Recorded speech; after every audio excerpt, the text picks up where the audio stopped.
Well, welcome to Plato's Pod, where we engage in a group discussion on selections from the complete works of Plato, the philosopher and geometer who wrote nearly 2,400 years ago. Today is November 13, 2022, and I'm your host, James Myers. It's a pleasure to be joined by members of the Toronto, Calgary, and Chicago Philosophy Meetup groups. Whether you've been with us before or are here for the first time, whether you have experience with or are new to Plato's works, I encourage you to add your voice to our dialogue.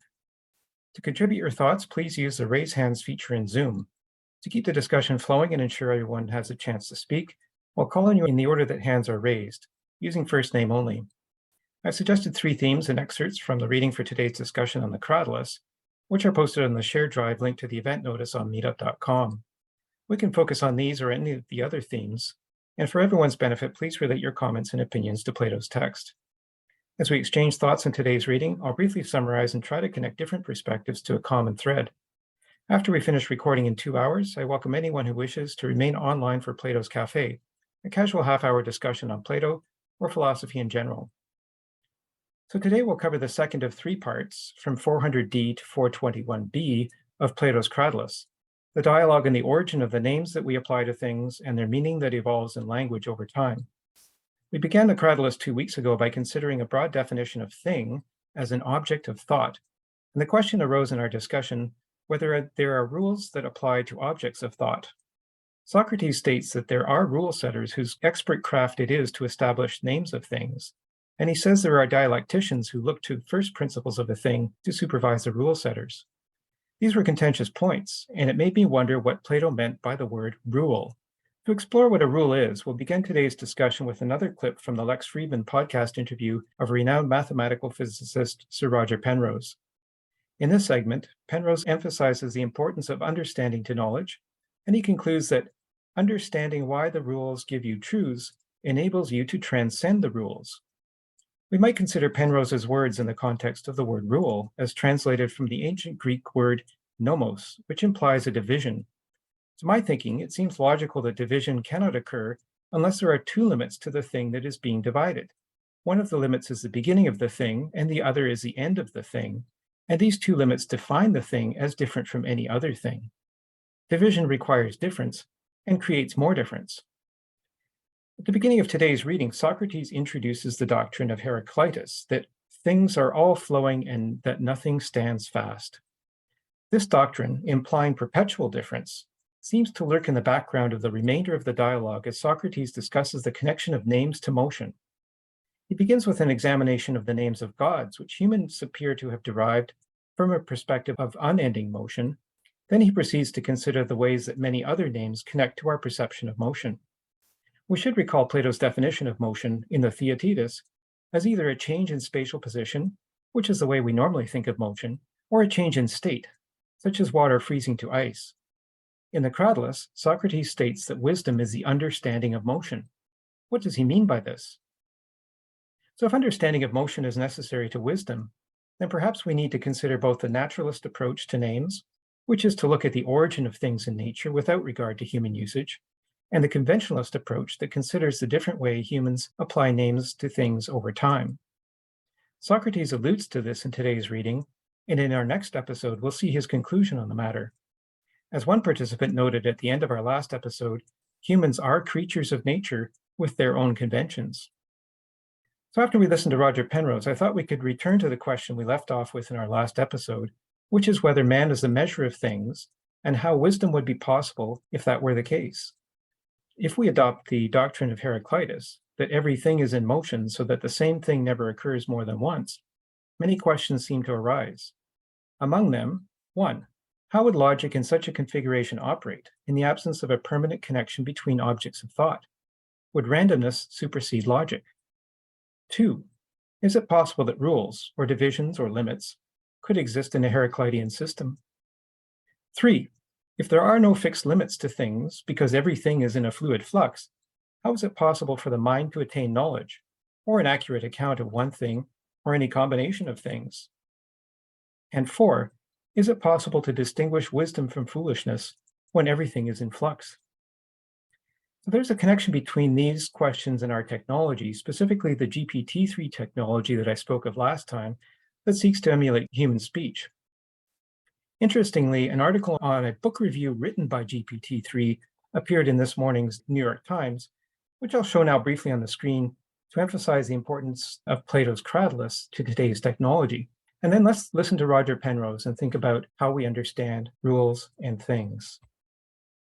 I'll just show you very briefly this article in the New York Times entitled "A Robot Wrote This Book Review." And it's a book review of a new book by Henry Kissinger and a few other writers.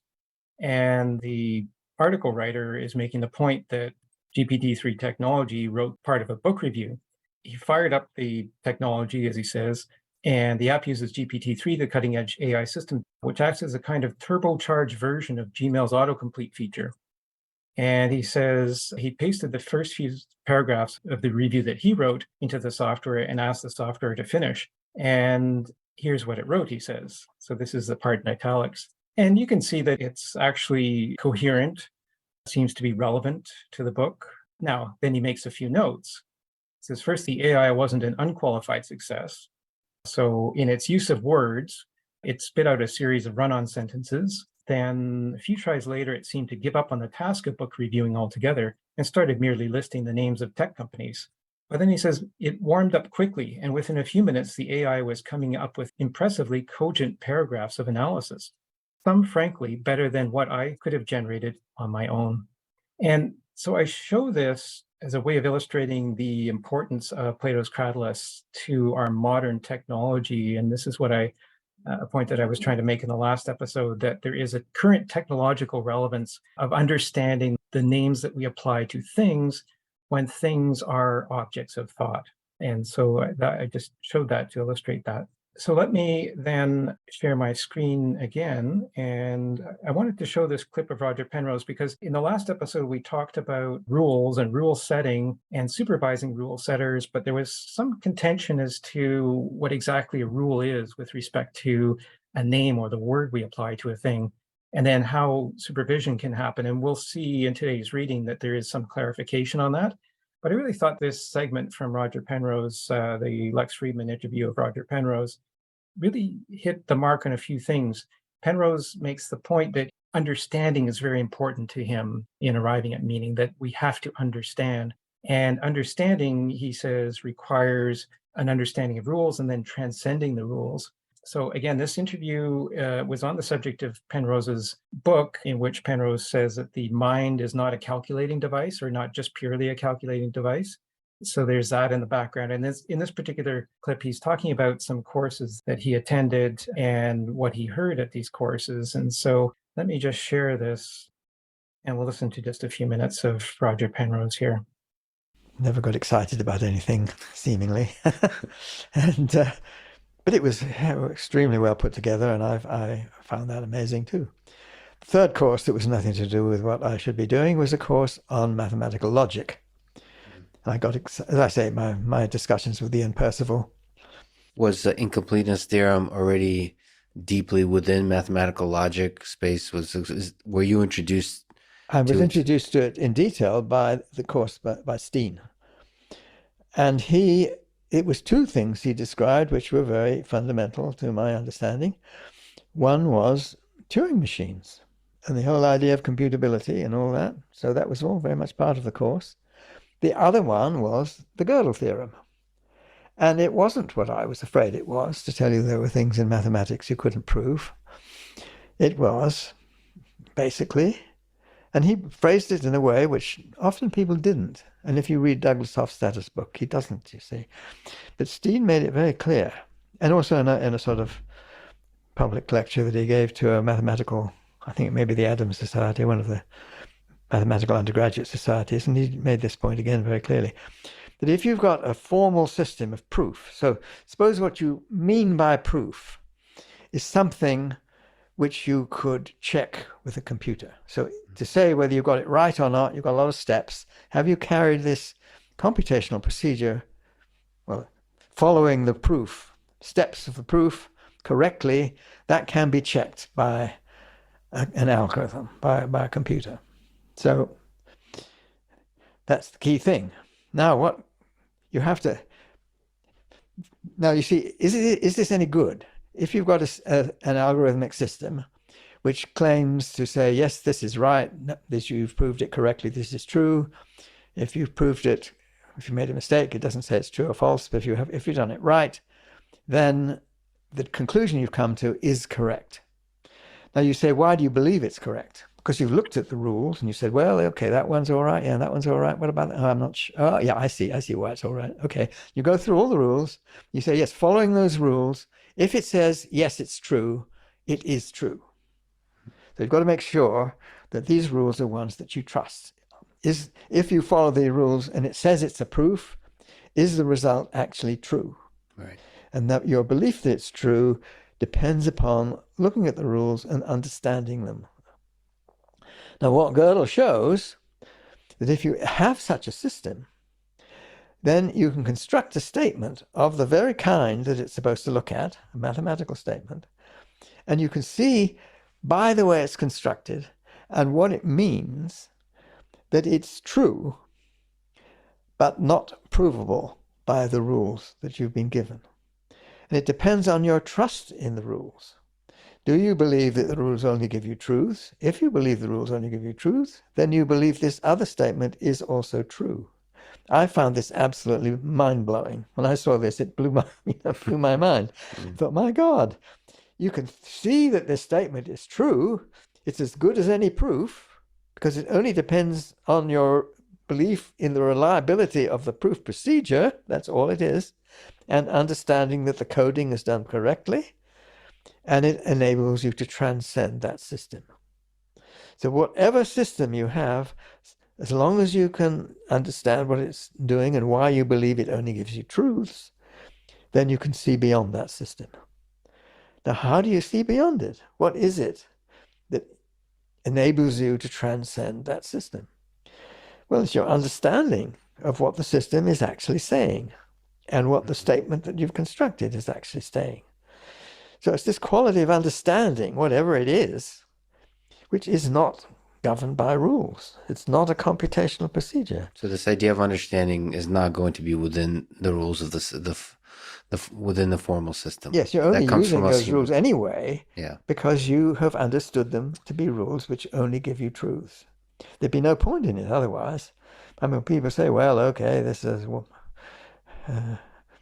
set of rules as good as any other. Well, it's not true. You see, you have to understand what the rules mean. And why does that understanding of them mean give you something beyond the rules themselves? And that's what it was. That's what blew my mind. It's somehow understanding why the rules give you truths enables you to transcend the rules. Well, thank you for listening to that. And I wonder what we think of what Penrose just said with respect to what we talked about 2 weeks ago and the rules of setting names. The idea that we can transcend the rules if we understand the nature of the system, which I think is what Penrose was saying. Now, he was talking about Gödel's incompleteness theorem, which we've also talked about in this podcast before, that there are some theories that cannot be proven. I just wonder how that affects our thinking, or does that help our thinking with respect to the rules in name setting? In other words, when we establish a name, or when a name is established for a thing, and we apply that name, or the name changes over time, how is it important to understand the rules that were applied in setting that name? And are we part of that rule setting system? Just wondering if there are any thoughts on that. And then to go into the idea of, as I said in the introduction, of the Heraclitean system, where if we believe in that doctrine that all things are fluid and nothing remains fixed, is it possible to have a rule in such a system? And that's certainly a theme that continues throughout this dialogue. The idea of motion and Plato playing on the idea of Heraclitus's doctrine that everything is in flux. In Plato's conception, things aren't in flux, that there's this realm of being which is permanent, unchanging, and that's where the forms of things are. Are there any thoughts on that in particular? We can maybe consider that as we look at today's readings. There was one section that I wanted to start with, and that's at the beginning of today's section that we're reading, 401A to B. Let me just put this on the screen. The part where Socrates starts talking about the gods. And so the gods are in the realm of being, they're not in the realm of becoming. There's really two parts to today's reading. Socrates starts off by addressing the realm of being, where the gods are, and he looks at the way that the names of the gods have been established. The names of the gods have been established by humans who are in the realm of becoming, which is different from the realm of being. So just again, the Platonic idea of being as that changeless, timeless existence that we don't occupy as human beings in our bodies. Our bodies occupy the realm of becoming, which is that constantly changing realm that never establishes a fixed limit. Whereas in the realm of being, that's where we find the fixed limits. So I just will call to attention 401A to B, where Socrates says, if it's all right with you, let's begin our investigation by first announcing to the gods that we will not be investigating them, since we do not regard ourselves as worthy to conduct such an investigation, but rather human beings and the beliefs they had in giving the gods their name. Shall we begin, as is customary, with Hestia? So Hestia is a god. And this is just to point out that Socrates isn't attempting to investigate the powers of the gods or whether these understanding of the gods is correct. He's just trying to understand the mindset of the humans who established the names for the gods, starting with the god Hestia. If we would have a volunteer to read, this is apart from 401B to 402C, I could do Socrates if somebody would be willing to do Hermogenes in this part. This just takes us through some of the process by which humans establish the names of things. So Socrates is giving the etymology of the name. I could do Hermogenes. Okay, all right, well, thank you. All right, so I'll start with Socrates. At 401B, Socrates says, at any rate, Hermogenes, the first name givers weren't ordinary people, but lofty thinkers and subtle reasoners. What of it? Well, it's obvious to me that it was people of this sort who gave things names. For even if one investigates names foreign to Attic Greek, it is equally easy to discover what they mean. In the case of what we in Attic call ousia, which is English being, for example, some call it essia and others ousia. First, then, it is reasonable, according to the second of these names, to call the being or essence, which is Greek ousia, of things Hestia. Besides, we ourselves say that what partakes of being is, translated to Greek as hestin, so being is also correctly called Hestia for this reason. We even seem to have called being essia in ancient times, and if one has sacrifices in mind, one will realize that the name givers themselves understood matters in this way.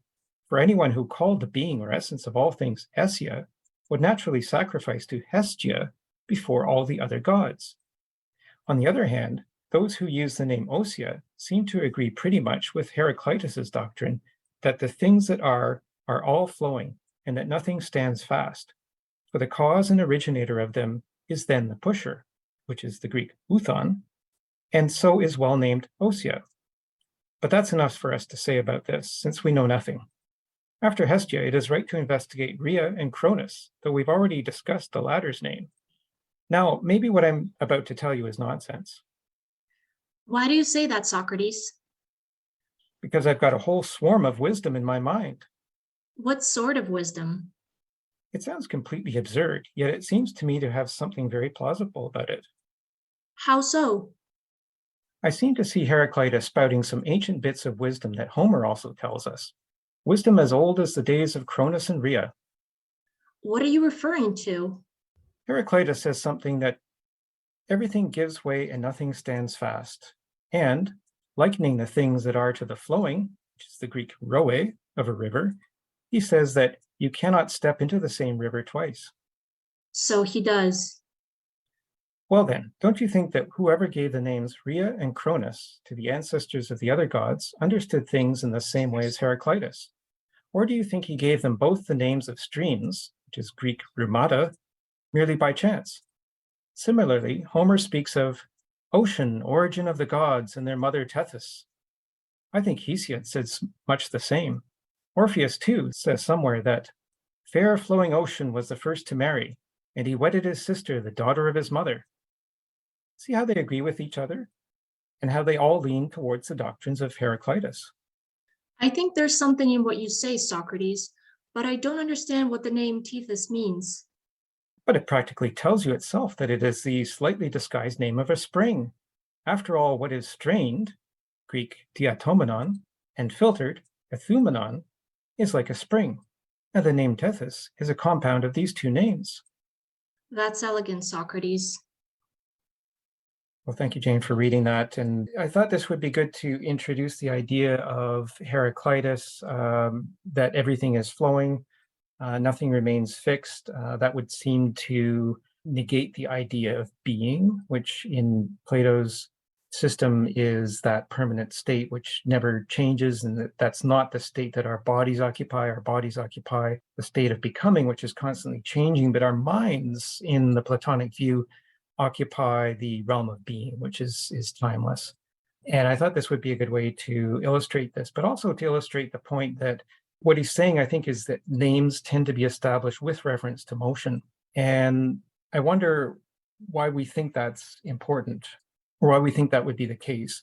Do you think that names are established with respect to motion? In other words, what happens to things over time? And what do we make of this system of Heraclitus? One thing I noted was this idea of swarm of wisdom, which was interesting when Socrates says, because I've got a whole swarm of wisdom in my mind. The word swarm he also used in the Meno when he was asking for an example of virtue, and many examples were given. And so he says, I asked for one definition of virtue, but you gave me a whole swarm of them. In this case, I thought it was an interesting use of that term. And that's one of the questions I asked in the introduction, in that, is it possible in a system such as Heraclitus proposes, where nothing is permanent, everything is just simply flowing and there's no connections between things necessarily, is it possible to have wisdom in such a system? Is it possible for logic to form in such a system in which there's just this continuous flux? Or does logic and wisdom requires necessarily some sort of connection between things? Any thoughts on that? Or in any other parts of this section? Jane. There's a lot of questions, and they're all very not easy to answer, but I just wanted to, regarding sort of Heraclitus philosophy, from, if I remember correctly, he holds the viewpoint of constant becoming. If I remember correctly, the world is sort of imagined as this one burning flame. So sort of the topic of the one and the many is touched upon in the philosophy of Heraclitus. And so there is this one flame which sometimes burns extremely brightly, and then it can almost disappear.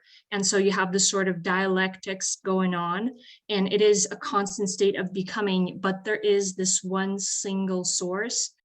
And I guess based on that sort of philosophical interpretation, it could be said that the Heraclitus approach doesn't necessarily discard the idea of there being a being.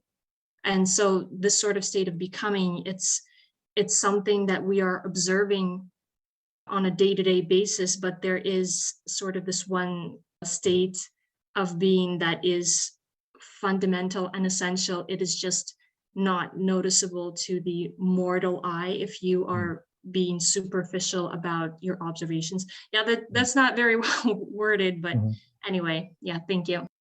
And that's really helpful. Thank you for that. And I think that helps to clarify some of that, or some of the Heraclitean idea. But I'm wondering then, does that single source, that the source of that flame, if it never establishes any limits or rules, because I'm proposing, I guess, that we talk about what a rule is. What do we understand by rule? When Plato or Socrates says that there are rules to establishing names, what do we understand by the word rule? And that's where, when I tried to look at the original Greek, I came out with the word nomos, which implies division. So if we have rules, that means that there are limits that we divide things by, and these limits differentiate one thing from another thing. And the rule really, I think, is maybe a form of measurement. And in the Heraclitean system, even if there's a single source, does that give us a basis by which to measure if that source never establishes any permanent limits? I guess that's one thing I'm wondering about. And I don't know, Jane, whether you have any more thoughts on that in terms of what you said, or if anybody else has any thoughts on that. And philosophically, what do we think of such a system as Heraclitus proposes? Go to Darren. There seems to be a problem. I think this is related to the paradox of learning, Meno's paradox. I think that's what's called, the paradox of learning in the Meno. If we're trying to find a truth about something, it seems like we must already know something about that there is something already in existence for us to find out about it. Like we seem to must already know something. It has to get started somewhere. Like we must be able to identify a thing, for instance. And this is a thought that just occurred to me, so I'm just trying to assemble it here. And so, related to the dialogue, I said this last time, I think there's so many crazy things and so many different strands and threads happening, overlapping and just happening at once. And it's hard to know, at least on my reading, what exactly is sincere, since after all, we should remember that Socrates claims he's possessed by the spirit of Euthyphro right now, who is someone people mock, not just Plato. Apparently he was a person who was like widely mocked by people of Athens, because he thinks he has like visions or knows the gods or whatever. So there's a lot of different things going on here in the dialogue. So I feel like there's a lot that's playful, at least in the stretch we've read so far, the first 2/3 we've read. There's a lot that seems to be playful in the dialogue, and I can point to a lot of places where it seems to me that Hermogenes and Socrates are just sort of fooling around. They seem to be just fooling around.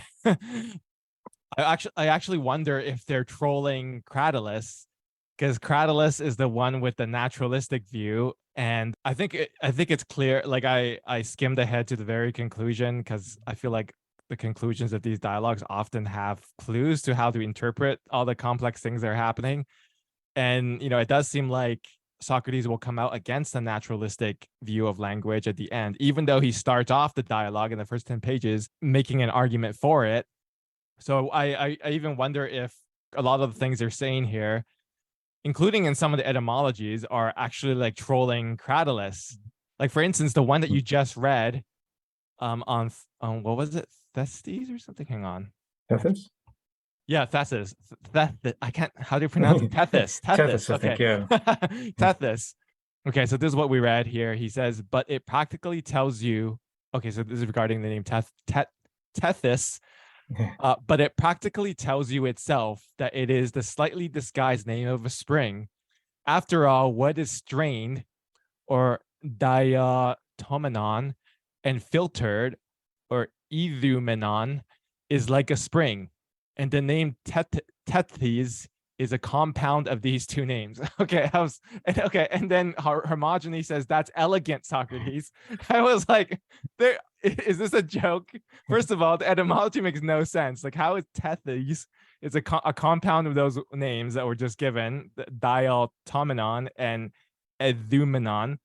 But even if it was, if you have a theory about it, it doesn't seem particularly elegant to me. And Hermogenes is like, that's elegant.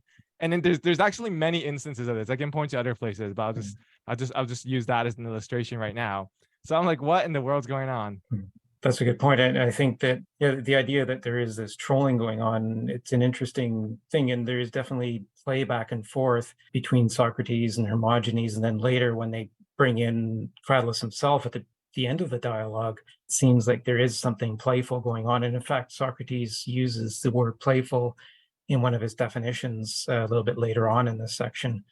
I wondered how Socrates got the name Tethys from those diatomenon and ithumenon. I'm not quite sure. I see some of the similar letters, but maybe it's just lack of understanding of the ancient Greek. And which makes it a little bit difficult, I think, to read this dialogue, is that there are these ancient Greek words, but it is interesting to see how many of these ancient Greek words have rooted themselves in the English language. So I definitely wondered too if it was just my lack of understanding of the Greek.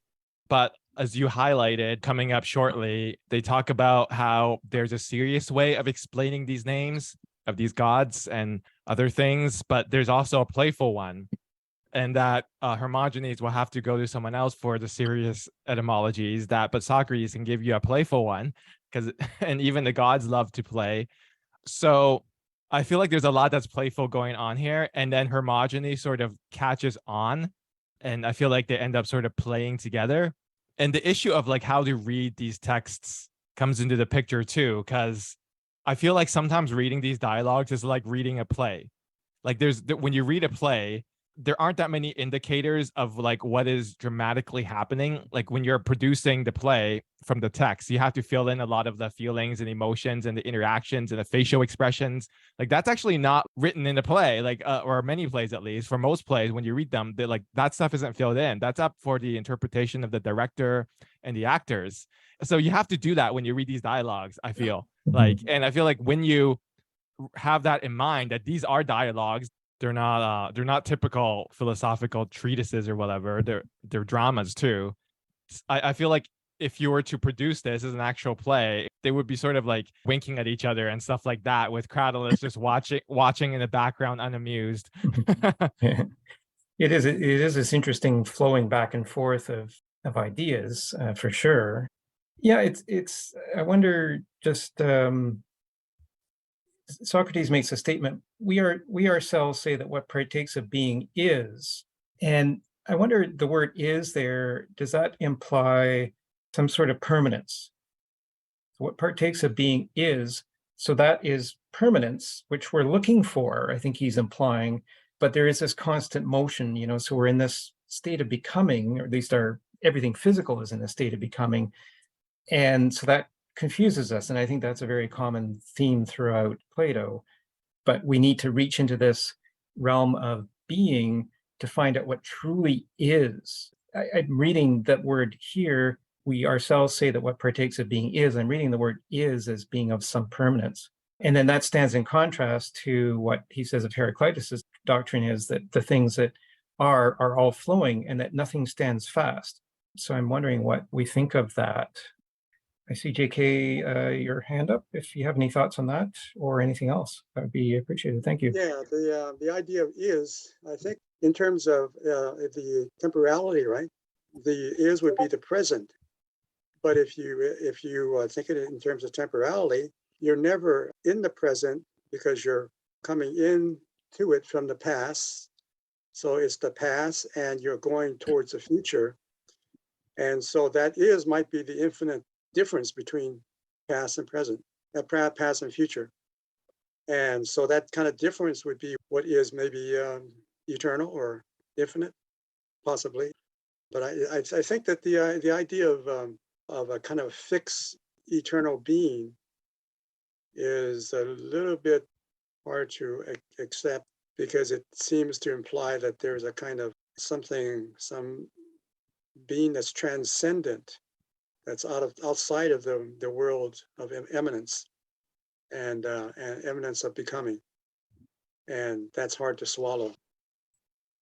Well, that's a good point. I wanted to drive into that maybe because I think a lot of the difficulties that people have with Plato may relate to this idea of being, this permanence of being, and maybe and you may have touched upon it, there is perhaps a perception that we in the state of becoming are not also part of that state of being. And I wonder whether that is a common perception, or can we make the case that we are in both states of becoming and being? The way you use the word temporality in terms of is being the present. And I like the way you said, actually, the present is the difference between past and future, because the present is this state of constant becoming, which is, maybe what Heraclitus is referring to here. But at some point, does the past and the future become fixed? And does it become fixed in a state of being? It makes me think actually of the law of conservation of information, which is a universal law, which has been debated and I think constantly concluded that it exists. So if we are information, if our thoughts are information, then that information needs to be conserved somewhere. It doesn't maybe just flow around, never fixed somewhere. And so maybe that's part of what's in the state of being. So maybe some thoughts on this question of being and whether it is, as you said, hard to swallow, or whether there is some case to be made that we are both in the form of our bodies in the state of becoming, but in our minds in the state of being. So I wanted to put that thought out there. We'll go to Jane and then to Darren. Regarding the question of being, becoming, to me, the word is, being and is are sort of synonymous, and they would be opposite to becoming. But at the same time, to answer the question of, at least within the Platonic universe, is the person solely within the realm of becoming and that's it? I think not. And I think that, again, in the Platonic universe, the person has a soul, and this soul is directly connected to the world of ideas, of ideal forms of Plato. And this makes the person always have a connection to this ideal state of being, while being immortal and having a body, the person is always in a state of becoming at the same time. And I think that this is, we've mentioned Heraclitus, and Heraclitus is sort of one of the forefathers of dialectics. And if we look at how dialectics developed with Hegel, we have the thesis, antithesis, and the synthesis. And when we have the thesis and antithesis sort of collide to form the synthesis, we always see, I can't remember the correct wording for it, the correct name, but within the synthesis, we always have that which was present in the thesis. And so this element that seems to be completely new and born out of this conflict, actually in essence has part of the initial thesis in it. And this sort of happens over and over and over again as dialectics develop in a spiral sort of way. That's all I wanted to add. Thank you. Interesting. And I wonder if it brings us back maybe to what Darren said a little while ago in terms of the Meno and the thought that to develop knowledge, you need to know something to start off with, or have some basis of information to start off with. And that maybe gets into the notion that all knowledge is recollection, which is the point that was made in the Meno, or recollection again being defined as the account of the reasons why. And so maybe that's part of the original thesis that could come in. And in this dialogue, Plato is really trying to take us to the question of what is the original basis of a name, and why do we need to be able to go back to that original basis of the name when we could just make up our own conventions? So really interesting thought and really interesting comment there about Heraclitus and dialectics.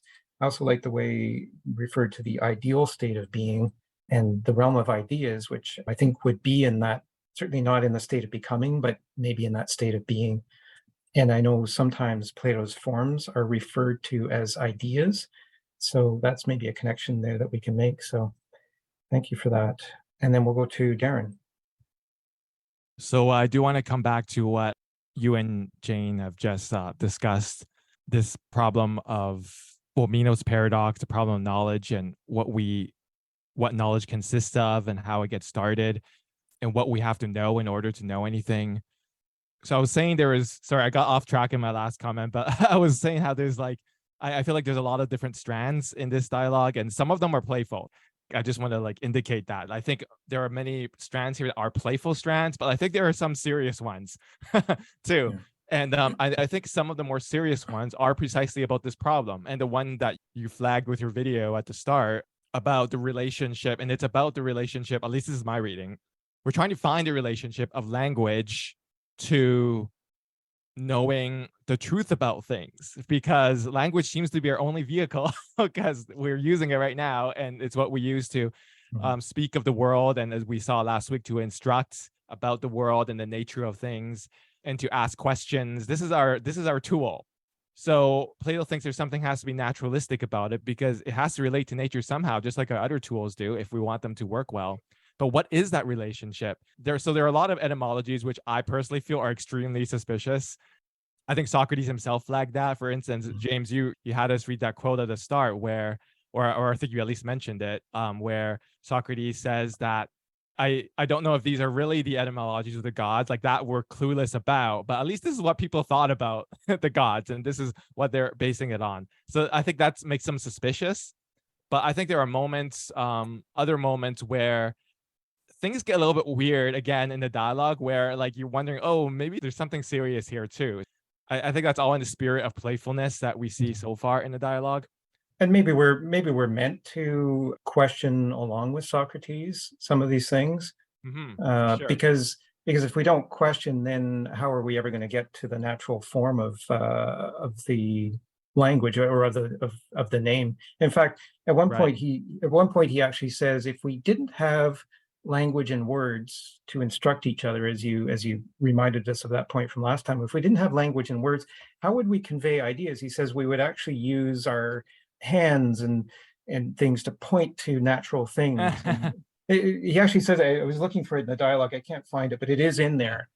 We do have to refer to nature at some point. Yeah, that's right, James. And I think that thing about pointing or whatever that you were talking about, that I'm not sure where it is in here.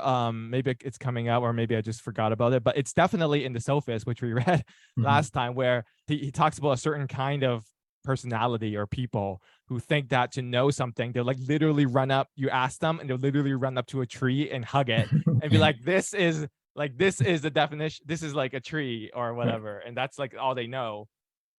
So I think there are clues already in the reading this week about that. But I want to respond to what James said, or sorry, JK said earlier, about whether there's something outside of being. So I think there's a section that's actually very relevant to what he said. And I think Jane already said something really great about how in the Phaedo, we see maybe the soul is an indication of something that is outside the world of becoming and immanence. But even here in the Cratylus, so this is at 412C or D, where the discussion is about justice. And it's actually, this is kind of an amusing section, at least to me. He's trying to give this etymology of the word justice. And maybe I'll just read the first 3 sentences here. So it's easy to figure out that justice is the name given to the comprehension of the just, but the just itself is hard to understand. It seems that many people agree with one another about it up to a point, but beyond that, they disagree. Those who think that the universe is in motion believe that most of it is of such a kind as to do nothing but give way, but that something penetrates all of it and generates everything that comes into being. This, they say, is the fastest and smallest thing of all. For if it were not the smallest, so that nothing could keep it out, or not the fastest, so that it could treat all other things as though they were standing still, it wouldn't be able to travel through everything. However, since it is governor and penetrator of everything else, it is rightly called just. The K sound is added for the sake of euphony. So on the question of whether there's anything that maybe ideas or whatever that's outside of our empirical world, like this seems to be a good instance of that, because there were apparently people thought like justice was literally a very small and fast object that zoomed across the world. And this is what they thought of what justice was, like literally as a object in the world that's like zooming around and establishes things. But I think this is meant to be questionable. So if you, I won't keep reading because it's actually a very long section, but if you keep going down later on, Socrates is going to ask, but he gives a sort of story about how he came across this idea. But then he asks, what actually is the just? Like he says, he asked these people who came up with this idea, who were telling him the story about just the word justice. And so he asked these people, what actually is the just? And then they told him to like basically shut up. But this is what he really wants to know. Like, what actually is the just? This thing that's zooming around. And they have nothing to say. But Socrates says that's what he really wanted to find out, but he wasn't able to find that out. That's an interesting example of how we go in this dialogue from, or in this section that we're reading, from talking about the realm of the gods, which is in that state of being, to the notion of justice as we apply it in a state of becoming. And so in both cases, the origin of the names is based on motion, or at least as Socrates is putting it, is based on motion. And I just put, you read part of what was up here on the screen. So I just put that on the screen because that was the second part of, or the second theme that I'd suggested for today, was this idea of how justice arose. But certainly, as you say, that we instruct each other with these names. And so how do we understand the origin of the names, and how do we understand the instruction that one soul is giving to the other soul with this language? Right. So if we took this etymology seriously, then we would have to think that justice is a very small object flying around really quickly. I think it's a lot of what is being used here is based on an analogy, but certainly what he's saying is to think of the mindset of the people who came up with the meaning of justice or the application of justice. He's saying it's based on motion. I'm not sure that he's saying that it is precisely that's the definition of it, but the definition was based on motion, and that's the way they came up with the words. And the words there, justice, the Greek is dikaiosune. I apologize for I don't know the Greek language, so I don't know how to pronounce it. So dikaiosune is the name given to the comprehension of the just, which translates as dikaiou sunesis. But the just itself is hard to understand. So you can see how he's connecting the words. Dikaiosune means justice, and dikaiou sunesis is just. And he's connecting both of them to motion.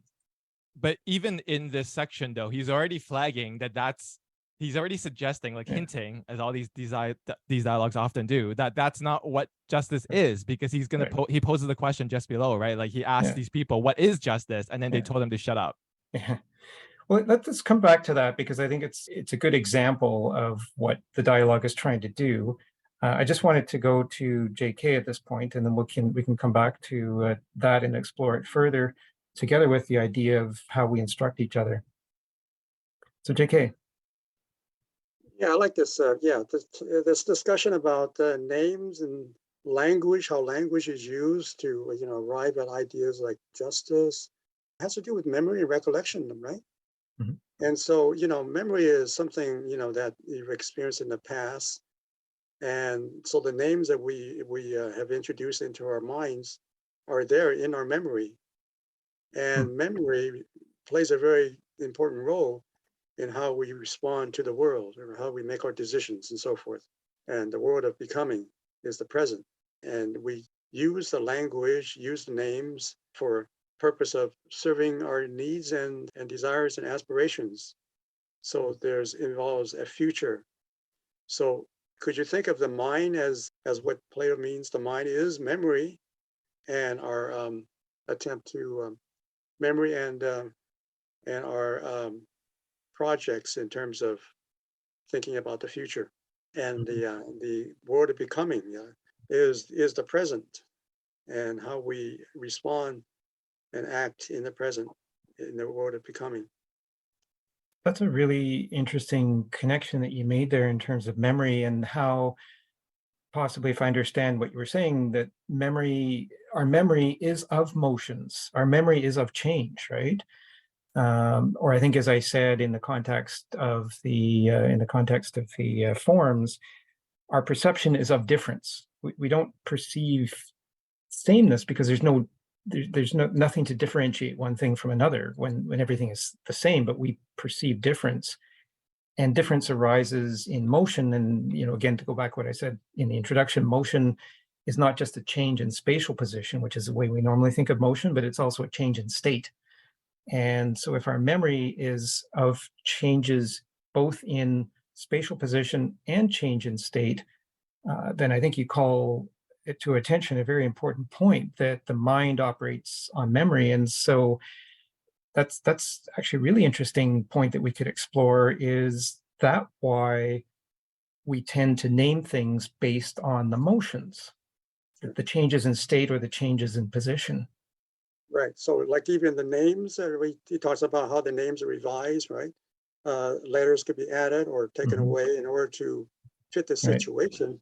So at the same time, there's this kind of important element of difference, right, that comes into play. And could that difference be something like Hegel's, power of the negative? Yeah, which is a driver of the dialectic. This process is that dialectic he's talking about. And just maybe describe for me, because I'm not sure what power of the negative means, but I've been interested in that. Well, in Hegel, there's a kind of the important element in this cycle, in the dialectical process, is the negative. A being comes into the world. He begins with being, then the negative comes into the picture, and is able to negate the being in order to arrive at the next stage of the thesis, antithesis, and then I think the third one is becoming. Interesting. I guess that makes me think of what was the Parmenides, where Parmenides was telling us never to think that not being is a negation of being. But I think I understand maybe that idea of negation of one particular state of being, maybe is that what Hegel is trying to say?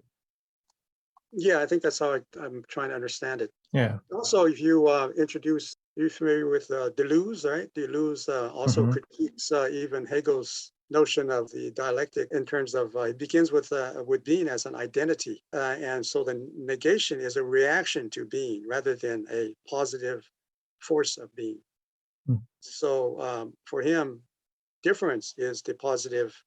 It's not a reaction, but it is a positive force, power. Hmm.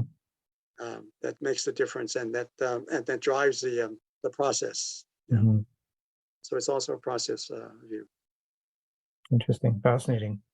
Yeah, I think a really important point that you brought up, the idea that memory is based on this difference in this motion, and we remember things, whether it's in the state of being, such as the gods, or justice, which is an idea in our state of becoming.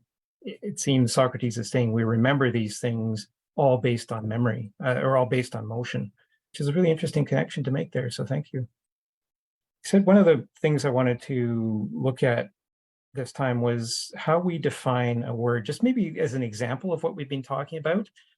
And one word that I thought would be really interesting to try to define is democracy, because it's certainly very much in the news these days. And maybe we can just look at this for a few minutes and think about what Socrates is saying in terms of the etymology of words and how we would understand the word democracy. If we were to go back to the original source of the word democracy, what's our understanding of it? And do we arrive at some sort of problem in trying to find is there a natural basis of democracy? And how do we strip away all of this conventional approach that's been applied to democracy over thousands of years, ever since, it was present in Plato's Athens, and it's present in various forms throughout the world now with various imperfections. So I thought maybe we could just look at this as an example of how we actually apply the importance of the Cratylus to a very relevant current concept of democracy, because we look at the headlines now, and there's a lot of the headlines every day saying democracy is under threat, not just here in North America, but across the world. So I pulled some definitions of democracy, which I found quite interesting. So I'll just display these on the screen here. So definitions of democracy, I go back again to my Oxford English Dictionary, the concise version of 1976. It says government by all the people, direct or representative, form of society ignoring hereditary class distinctions and tolerating minority views. So that was the definition of democracy. And let's remember that democracy consists of two Greek words, demos meaning people and kratia meaning power. So that definition uses both the word people and government meaning power, I guess. And there was a similar definition in the Houghton Mifflin Canadian Dictionary of the English Language, 1982. Government by the people exercised either directly or through elected representatives, or a social condition of equality and respect for the individual within the community. So we're starting to get some differences here. And then the Oxford English Dictionary 2022 has many definitions. This one is a really long one. Government by the people, especially a system of government in which all the people of a state or polity, or especially formally a subset of them meeting particular conditions, are involved in making decisions about its affairs, typically by voting to elect representatives to a parliament or similar assembly, or more generally, a system of decision-making within an institution, organization, etc., in which all members have the right to take part or vote. In later use, often more widely, with reference to the conditions characteristically obtaining under such a system, a form of society in which all citizens have equal rights, ignoring hereditary distinctions of class or rank, and the views of all are tolerated and respected, the principle of fair and equal treatment of everyone in a state, institution, organization, etc. And then I add, for maybe a bit of fun, Abraham Lincoln's very short, concise definition: government of the people, by the people, for the people. And I highlighted here in yellow some things that were problematic in defining government by all the people. So all is an interesting word because we don't allow children to vote. So are children people? And then I mentioned in our previous episode, up until about 100 years ago, women weren't allowed to vote. So women, are they people? Because I think we considered ourselves a democracy back in that time before women were allowed to vote, and yet all the people weren't voting, women and children especially. And then ignoring hereditary class distinctions, which came up in several of the definitions. Well, do we actually ignore those distinctions now? Do we actually tolerate minority views? Social condition of equality and respect. Do we really have equality and respect in our systems? Are these ideals? Are these actually definitions? And how do, when we say we want ourselves to be in a democratic system, what do we really mean by being in a democratic system? If we go back to the words demos, people, and kratia, meaning power, what is power, for example?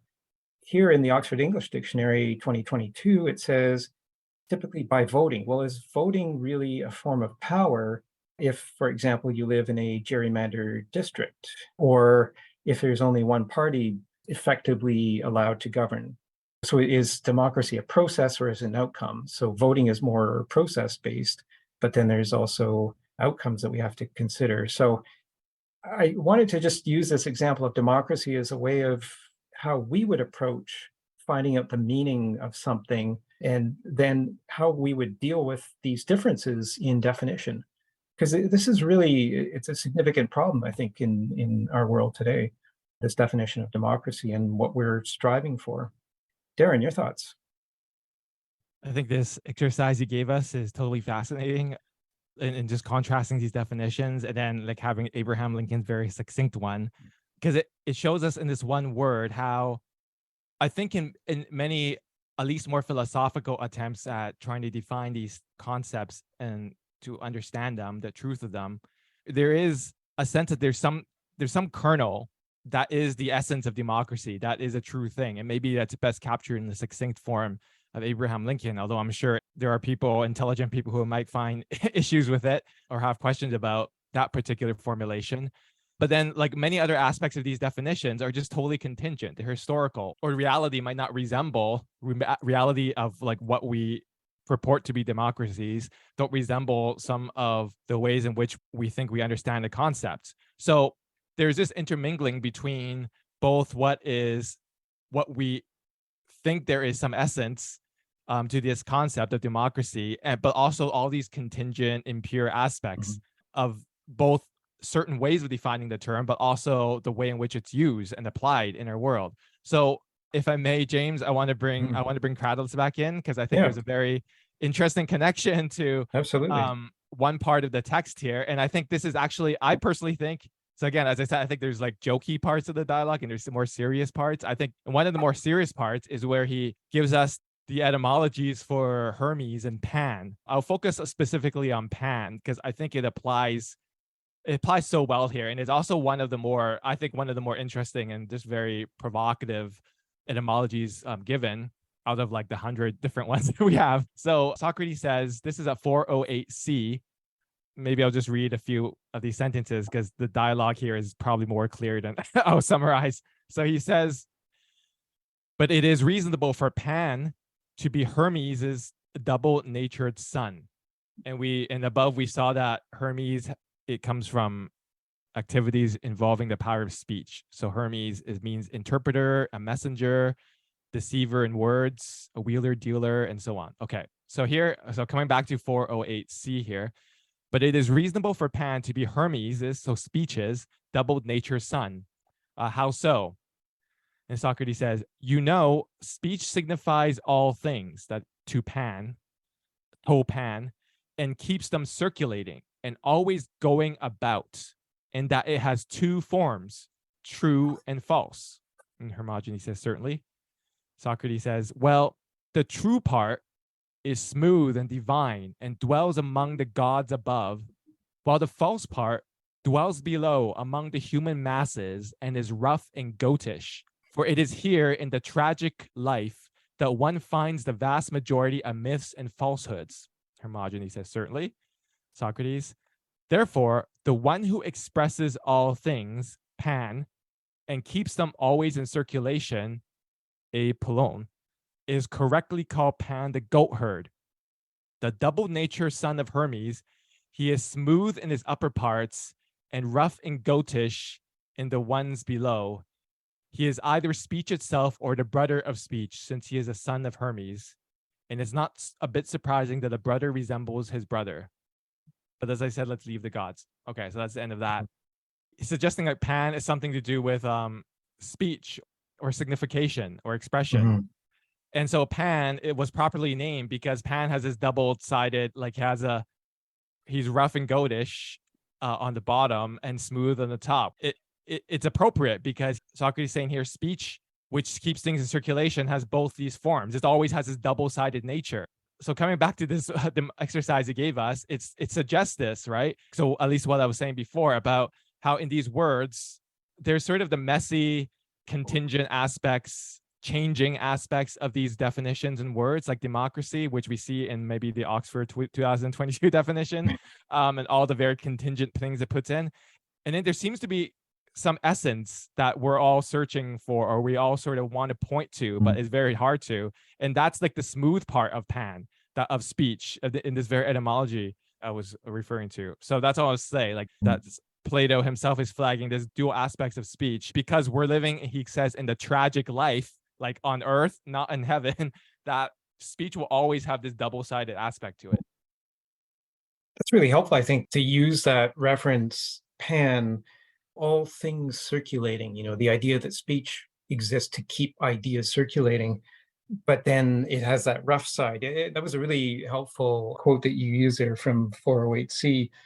And maybe let's just apply that to this definition of democracy. If we had to take out the rough and goatish parts, which I think maybe in Socrates' terms would be the conventional applications of democracy. In other words, toleration and respect might be a more modern addition to it based on the way democracy is being used conventionally rather than its original form. If we had to pick out from all of these words here that I have on the screen, these various definitions of democracy, if we had to pick out the natural basis of the meaning of democracy and strip out all of the conventional additions to the word over time, I wonder what we would pick out for, as you said, Darren, the kernel of the definition. I don't know if anybody has any thoughts on that. It's something we can continue to think about. I find it a very difficult thing. I really don't know how to find the natural definition of a word like that, which has been so. There's a word actually that Plato uses. It was actually in one of the readings that I had at 414 C or D, where Socrates says, we add letters to words to make them sound good in the mouth. But I think also we add conventions to definitions such as democracy that we're looking at now. And then Socrates says, this results in distortions and ornamentation of every kind. So maybe there is some distortion and ornamentation going on in here that we can try to sort out. So use this as an example. Darren, any more thoughts?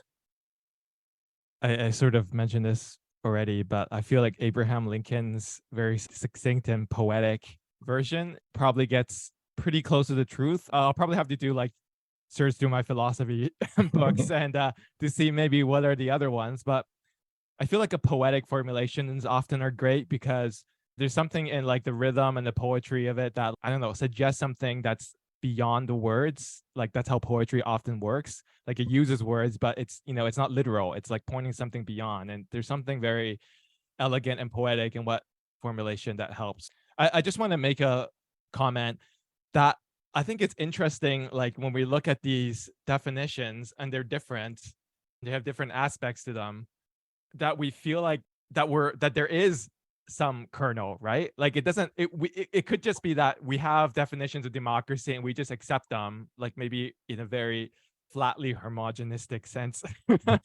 I just made up a new word there. Homogenistic. Okay.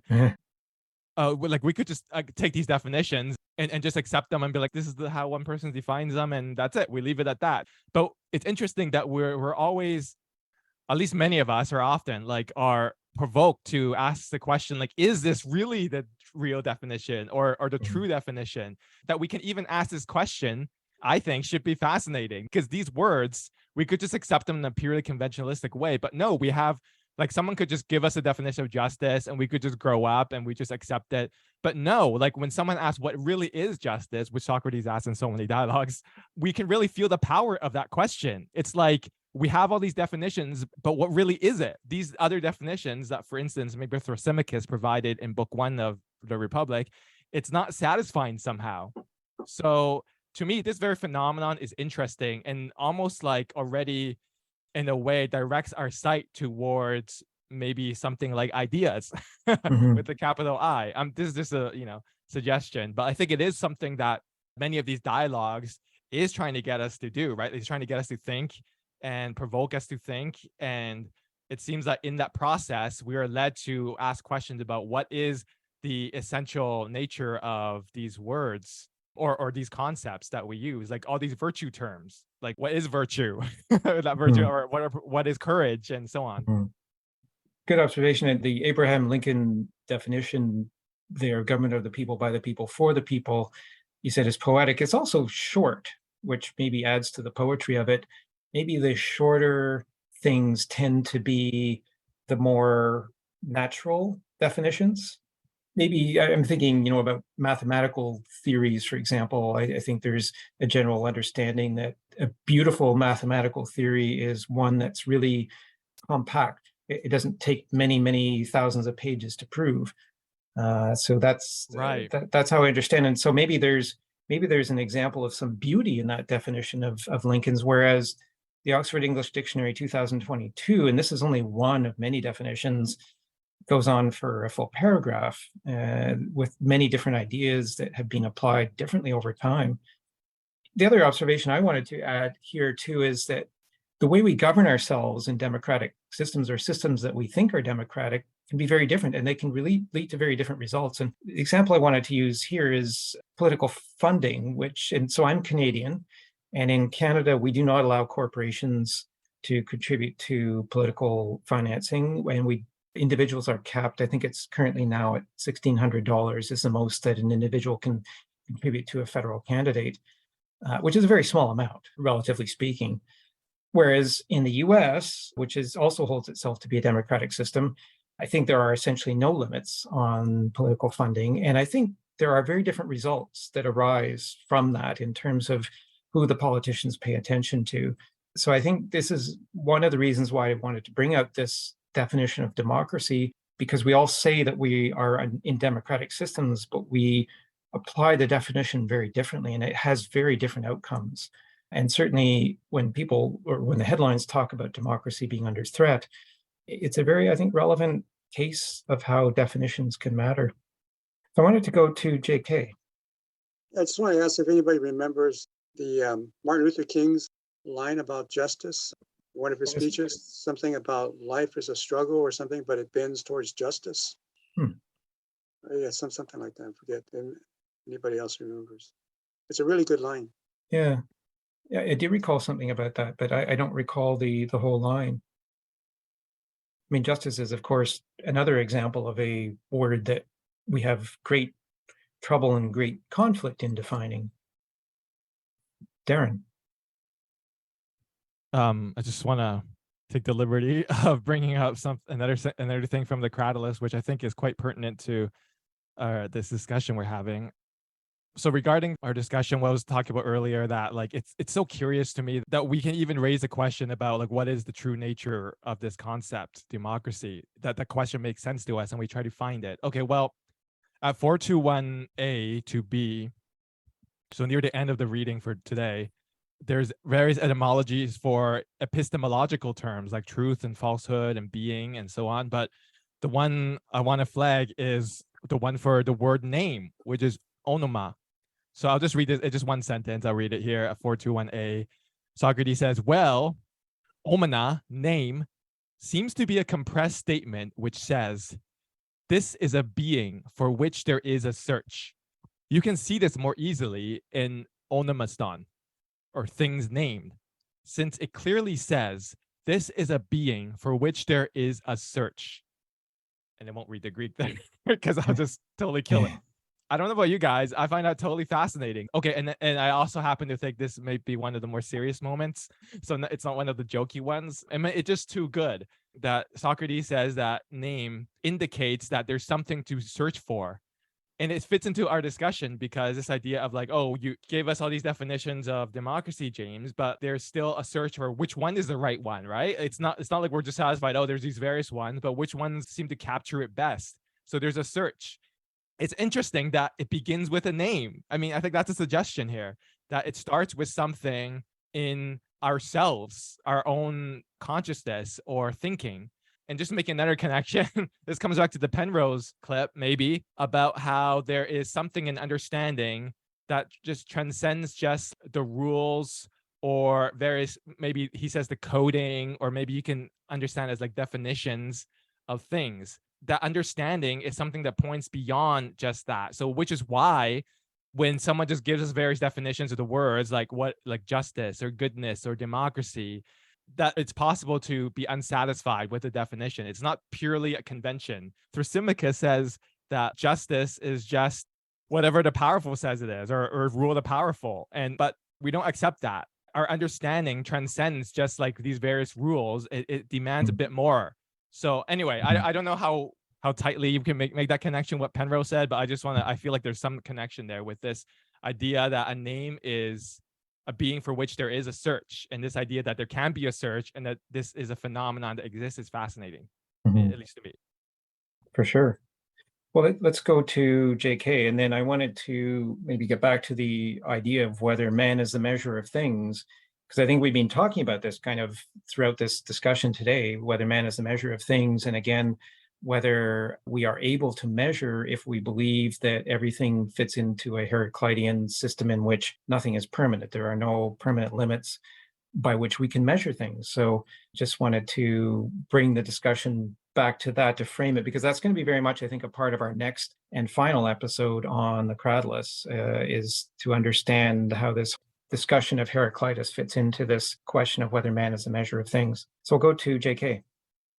Yeah, I found that quote, and I think because Martin Luther King was a philosopher, he studied philosophy and definitely studied Plato, and he might even be a Platonist.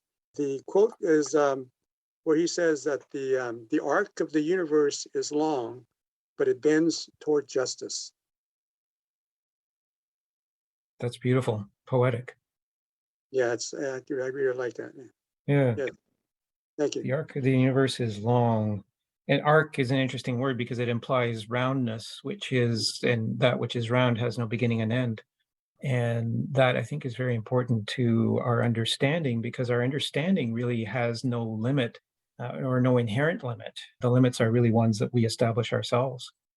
The arc of the universe is, that's very good. Thank you.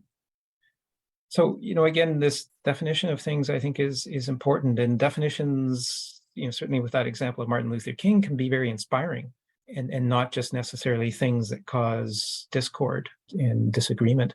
So I think that's very helpful. Maybe I'll just read this part from 4:14b to E. And this is to return to the idea that we talked about last time of supervising the rules. We heard at the beginning of this episode, Roger Penrose talking about rules, and rules are things that can be transcended. So they're not fixed in time forever. Once we have understanding, then we can transcend the rules. But first we need to have understanding. And maybe this is the point that Socrates is trying to make in this dialogue, that we have to understand things, and we have to understand things. He's going to conclude, we'll see next time, he's going to conclude that understanding will require that we understand the conventional use of words as well as the natural origin of words. So I'll just read this bit from 4:15b to E. Socrates says, "But there are still plenty of names left that seem important, and one of them is to see what the name techne, or craft, means.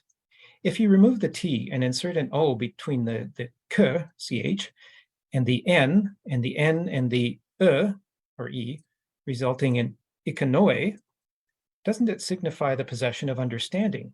In Greek, hexis nou."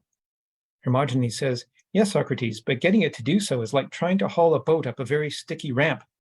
And this, I'll just break there briefly. He also raises that sticky ramp analogy at the end of the dialogue at 4:35c in a reference to conventionalism. So we have to take away the stickiness, or maybe what Darren was referring to earlier in the use of Socrates' use of the word goatishness. So we have to haul the boat up a very sticky ramp. We need to get rid of that stickiness. Socrates says, but then you know, Hermogenes, that the first names given to things have long since been covered over by those who wanted to dress them up, and that letters were added or subtracted to make them sound good in the mouth, resulting in distortions and ornamentation of every kind. You know, too, that time has had a share in this process. Take katoptron, which is English in English is mirror, for example. Don't you think that the R is an absurd addition? And I'll just break there to explain that the R interrupts the sequence opto, which suggests a verb for seeing. We would use that same opto as a basis in English for seeing, as in optometry. That's the original Greek. Socrates continues saying, in my view, this sort of thing is the work of people who think nothing of the truth, but only of the sounds that their mouths make. Hence, they keep embellishing the first names until finally a name is reached that no human being can understand.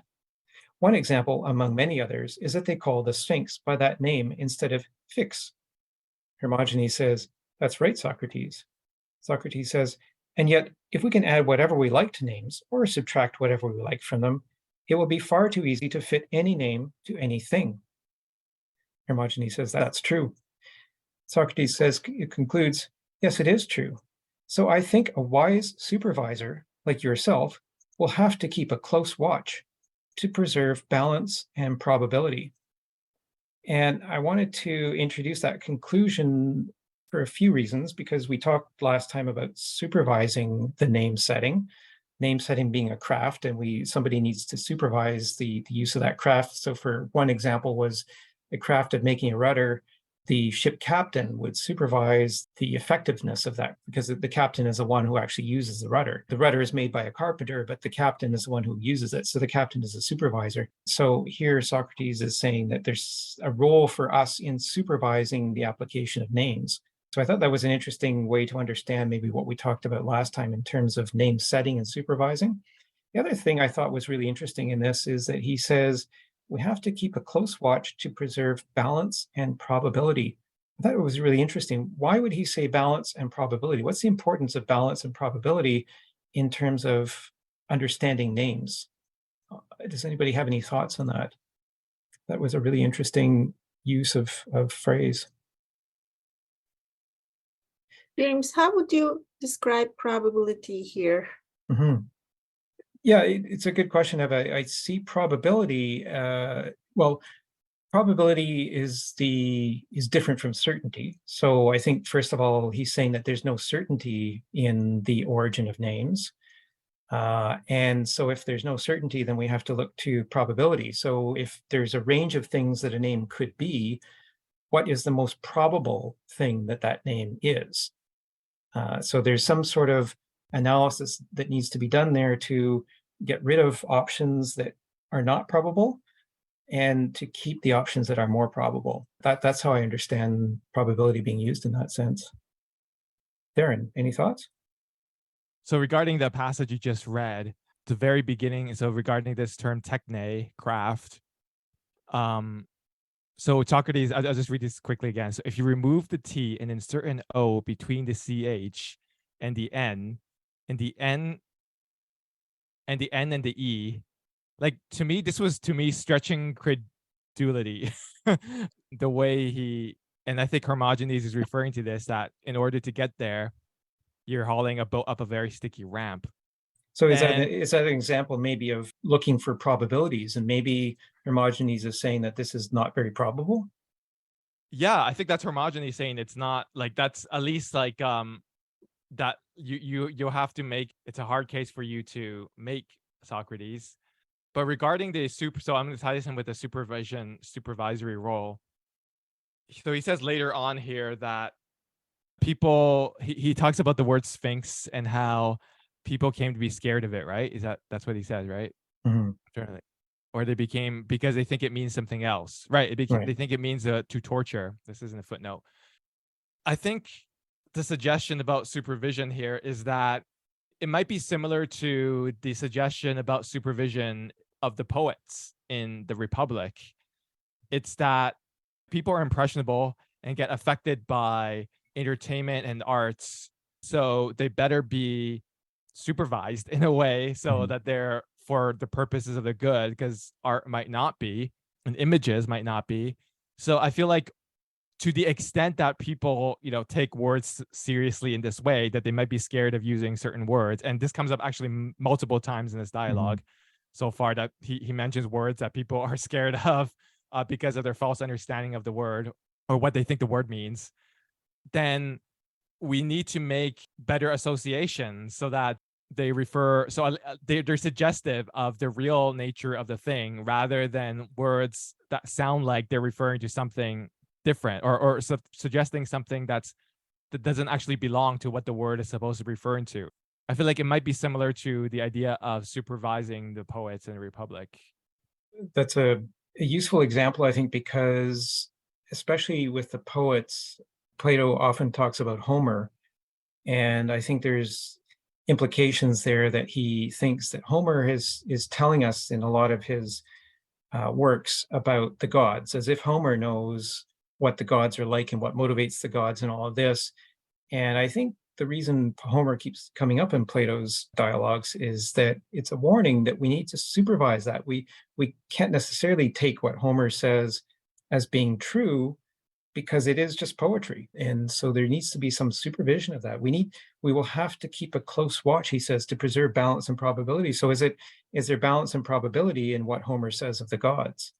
And I think some people take these things very literally. So it's a good point, and a good example of supervision. I wanted to go to Eva. Yeah, I had something in mind. I'll go to that, but I want to analyze this sentence, what Socrates is trying to bring up, a super open-ended and a crazy understanding of, in the sentence, a wise supervisor like yourself will have to keep a close watch to preserve balance and probability. So in a way, he's just saying, considering he's teaching the next generation or us, like people who want to process, become. So I hear, like, first of all, you have to consider or have the goal to be wise and supervise that wisdom. So just have the agenda of becoming a wiser for yourself and for others, and keep a close watch. And that balance and probability. So if it's possibility, or like what is possible, like in order to keep balance, you have to have more than one stuff. So what is he balancing? What is the other side? What's on the other side of that balancing structure? At least there has to be two or maybe more. So is it your self identity, or like self ideas about wisdom or democracy?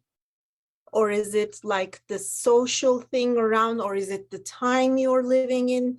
It's just like there are zillions of balance here.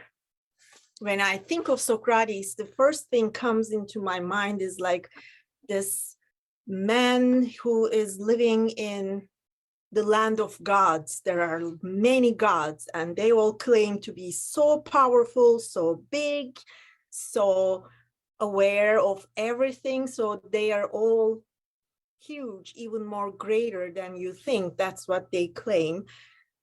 And he keeps saying, like, that small tiny god close to his body, like in the back, at the back of his ear or something.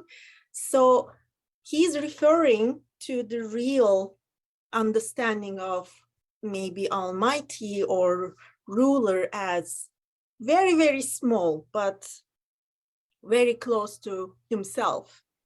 I think that's a good unbalancing of the huge goddess and the real idea of maybe, I will say, divine, or what people can be. Yeah, I think I'm trying to talk about a lot of things here. And you certainly touched on a lot of really important things too. I think, you started by mentioning teaching, which goes back to what Darren pointed out near the beginning, I think, is that this soul uses language and names and words to inform other souls. And this is how we form complex ideas. And so this informing, we do this to each other, whether we are formally teachers or not. We are teaching each other all the time. I think that was an interesting thing that you said. And then you also talked about supervising wisdom, which actually leads into, maybe we'll have time to do this last reading, which talks about wisdom as being understanding of motion, which is something I mentioned in the introduction. So how does wisdom relate to understanding motion? And you talked about, what is he balancing? And then maybe that goes back to the word for rule, the Greek word for rule, nomos, which implies division. So when we divide things, we have two sides. Like if we divide something in half, we have two sides that are equal. But if we divide something unequally, like we divide it into 1/3 and 2/3, then there isn't a balance. So somehow we have to find the equal, which is a term that is used, I think, in multiple dialogues of Plato. Certainly we saw that last season, the equal. And if we are looking for that balance, we're looking for the equal, which means that we are looking for the middle. So I think that was a really interesting thing that you brought up. You also mentioned the role of time as part of the balancing process. So especially with words, which the meaning changes over time and letters are added over time, as we saw in this example with katoptron, they added the R when it would have just been easier to say katopton. So that's part of the balancing that we need to do, is to figure out, I think, how to take away these things that cause our understanding to be unbalanced. So, and then you ended by talking about how you have to look for the smallest thing, because it's too hard to try to balance the entire universe. But if we look for that small, very kernel of truth in it, maybe that's the way we look for balance. So I really like that perspective that you brought to things. So thank you for that. We'll go to Jane. I thought it may be interesting to introduce, I have a different version of the translation of this dialogue. So basically here, instead of calling Hermogenes a wise supervisor, he says, and therefore a wise dictator like yourself should observe the laws of moderation and probability. So in this version of the translation, there was the word moderation instead of balance, and wise dictator instead of wise supervisor. And I think that's quite interesting. Well, I mean, when we're reading all these translations, it's really important to keep in mind, I guess, that we're really just reading an interpretation of the translator, sort of his perspective. And to me, it seems quite interesting how it's very different, actually, because the word supervisor and dictator, they're very much, at least to me, they're very much different in meaning. And this is more so interesting if we sort of go back to the question of rule setters, who sets the rules, how are they set in general? And if we're looking at languages, that, like, I guess we could call modern language theory. I mean, a person, the way a person thinks and operates, the very fundamentals, the very basis is language. And if you are able to control the language and how it is formed, how words are understood, how words are divided, and words are, in essence, I think that words are sort of these artificial ways of sort of making logical sense of the world. We're taking something natural and we're just making up an artificial way to call it, so we're able to comprehend it and understand it. And sort of when you're able to make those rules, which are, I guess, in essence, they're, well, not artificial, but they are, I guess, arbitrary, if according to some theories, not some theories, but some approaches. And just because I'm not quite sure how to eloquently and shortly put this comment, but there is, for example, the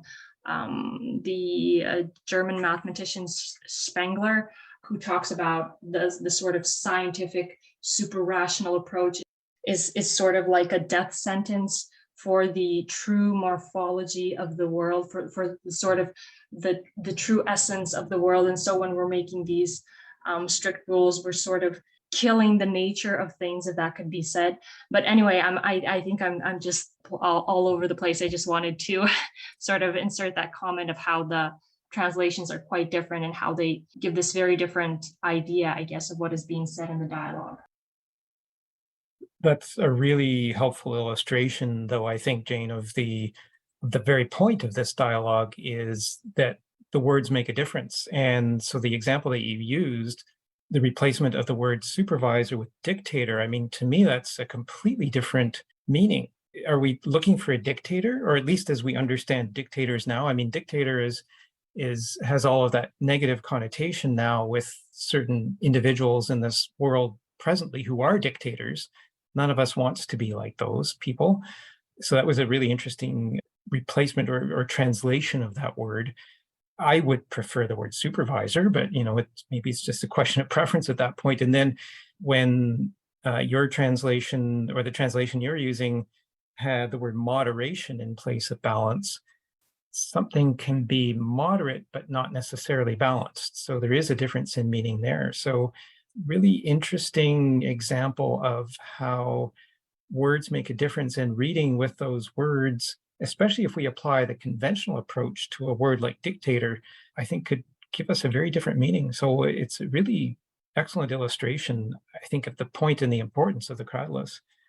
I also like how you ended with the mathematician and the notion that following strict rules or following rules strictly can kill the nature of something. And maybe that's talking about creativity, is that if we think that everything is just completely rule bound, how is creativity going to arise? And that perhaps is what Roger Penrose was talking about too, that rules can exist.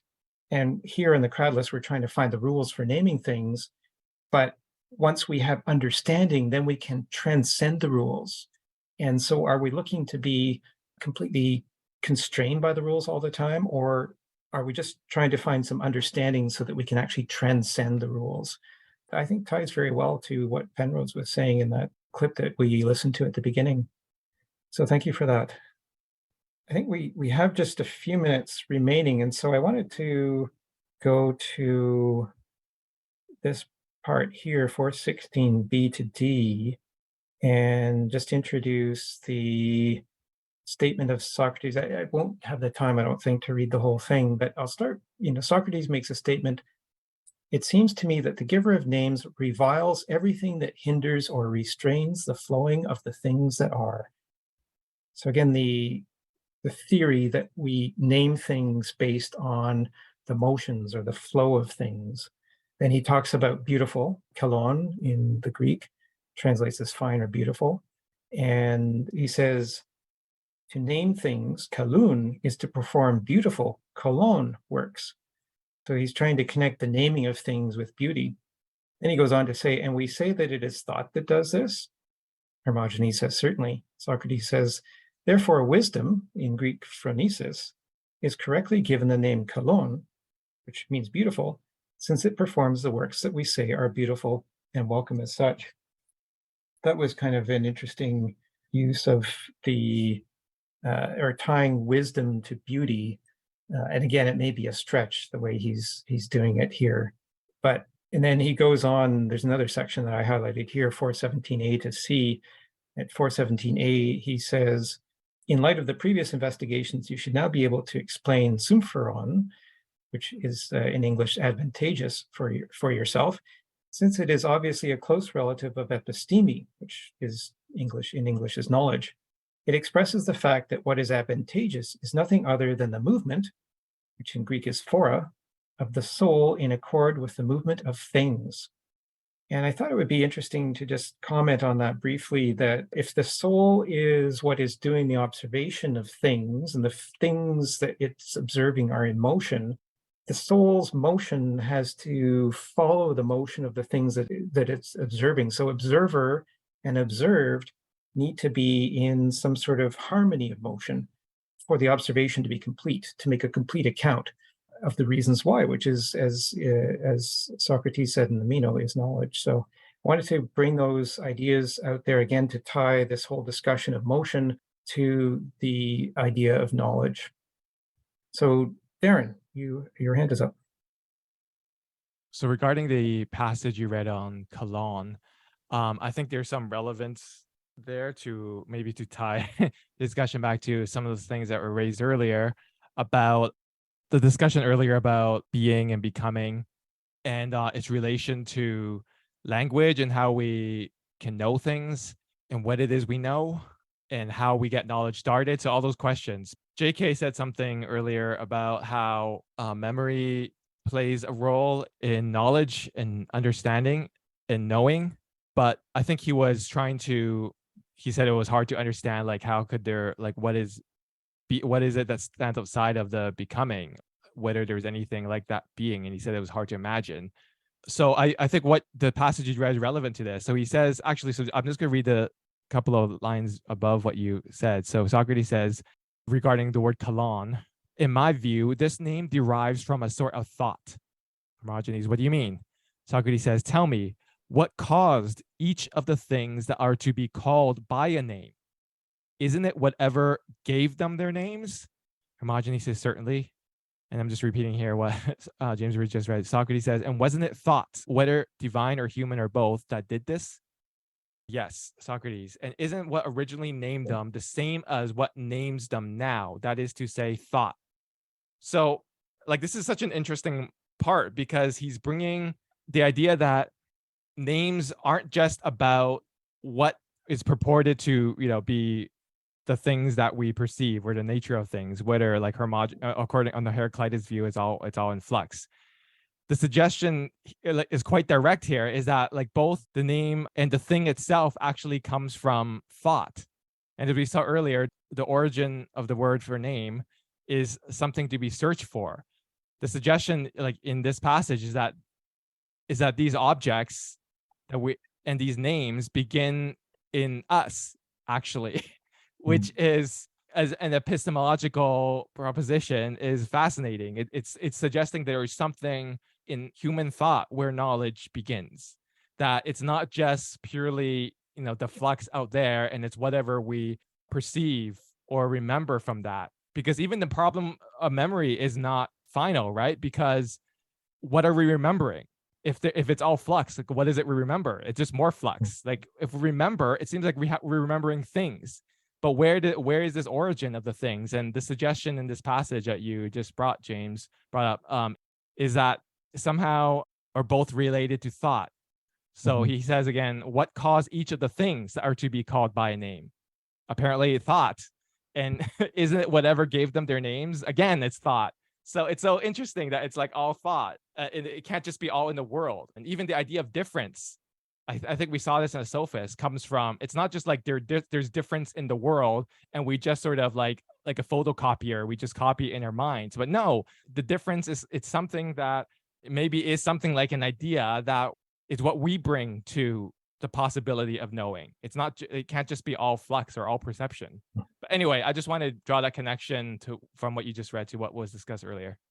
And that ties, I think, to the first little bit of quote that I mentioned when we started talking about these sections, the various sections of this dialogue, 401A to B, when Socrates says, when they were talking about the origin of the names of gods, he says, we don't regard ourselves as worthy to conduct an investigation into the nature of the gods, but rather we are going to investigate human beings. He says, but rather human beings and the beliefs they had in giving the gods their names. So I think the whole purpose is to explore the beliefs that underlie the names that are applied to things. And so it's really, I think, a very deep investigation into our mode of thought. As you said, thought is so interesting. Yeah. Make a quick comment. I know we're over time, but I want to make a quick comment about that. The passage you just brought up at the end about this kalan, I think it goes even deeper than that, though, because earlier he was talking about our beliefs about the gods and things and how the etymologies reflect those beliefs rather than those things themselves. But here, when Socrates asks, what caused each of the things that are to be called by a name? Isn't it whatever gave them their names? Like, the suggestion here is going even deeper. It's not about our beliefs about things. It's about how things even come into being for us to have beliefs about them in the first place. It's like it's taking the problem back even further. Like, how are things themselves even possible? So anyway, I just want to make the observation. Even deeper metaphysical problem here. Absolutely. I think Plato is really trying to reinforce his his whole concept of the origin of the universe, the origin of being and becoming, which is really everything. And that ties back, I think, to the Timaeus. Certainly when I think of being and becoming in the context of this dialogue, I think about the Timaeus and the construction of the universe, which I think is a very consistent theme that follows through all of Plato's dialogues and touches very much on the nature of the forms in the state of being. And certainly the forms are very much present in the background in this dialogue. We won't have time this episode, but I think maybe at the beginning of the next episode, I'll pick up on the theme of the good, which I've provided a few quotes at the end of the notes for today's session.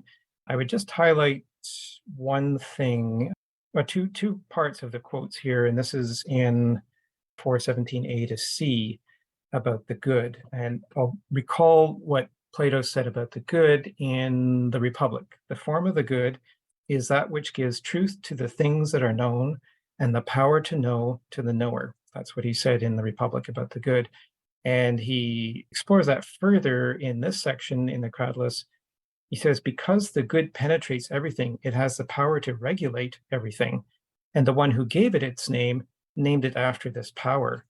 So this idea of regulation, or again, ruling.